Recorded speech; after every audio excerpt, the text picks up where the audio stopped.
Mamma मला खूप dandruff होतं आणि त्यामुळे खाज सुटते आणि कपाळावर क्रस्ट आली आहे खूप, जी मला अजिबात छान नाही वाटत. येस, आणि कदाचित तुझ्या मित्रमैत्रिणींना पण हा त्रास होत असणार आहे आणि सांगायलाच आपल्याला कोणी नसतं.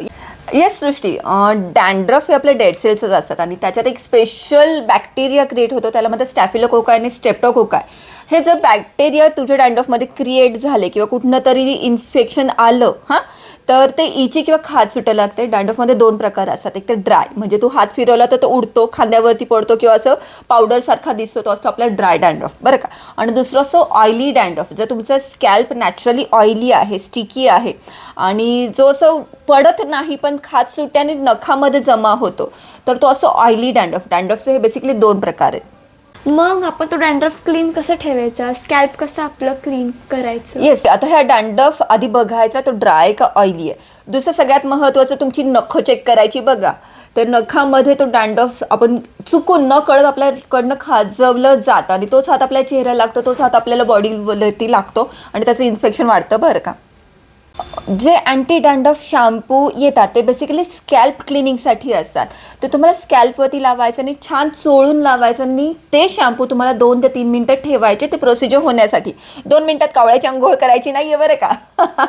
तर सगळ्यात महत्त्वाचं आहे, डॅन्ड्रफ शॅम्पूने तुम्हाला स्कॅल्प क्लीन करायचं. ते काय करतात, बेसिकली हेवी क्लिन्झर्स म्हणून काम करतात. तिसरा माझा महत्त्वाचा सल्ला की ही आलेली क्रस्ट, हे पिंपल नाही आहे, क्रस्ट आहे, ते खाज सुटते, नखाने स्क्रॅच नाही करायचं. सगळ्यात महत्त्वाचं, कारण का नखाने स्क्रॅच केल्यानंतर आपण कोलॅजन इलॅस्टिन डॅमेज करत असतो आणि त्याचा डाग जर राहिला तर तो कायमचा लाईफ टाईम असतो, बरं का. हे तर मला माहितीच नव्हतं. येस, हे सगळ्यात महत्त्वाचं आहे. आणि तुमचे कोंब, तुमचे टॉवेल आणि तुमचे नॅपकिन किंवा हेअर कॅप कुणाशी शेअर नाही करायचे आहेत, कारण का एखाद्याला डॅन्ड्रफ असेल तर तो क्रॉस इन्फेक्शन होतं, बरं का.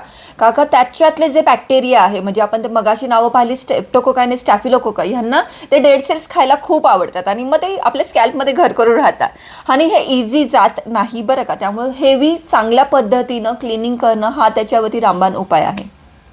म्हणजे सृष्टी, बेसिक हायजीन फॉलो केल्यामुळे पण खूप सारा फरक पडतो. नक्की विचार करा ह्या गोष्टींवरती. As a beauty expert, as a cosmetology, as a trichologist आणि एक मम्मी म्हणून मी तुम्हाला खूप मनापासून सांगते. येस, नक्की प्रयत्न करा. असेच खूप सारे इन्फॉर्मेटिव्ह व्हिडिओ घेऊन भेटूयात आपण पुढच्या व्हिडिओमध्ये. तोपर्यंत काळजी घ्या, मजेत राहा. धन्यवाद.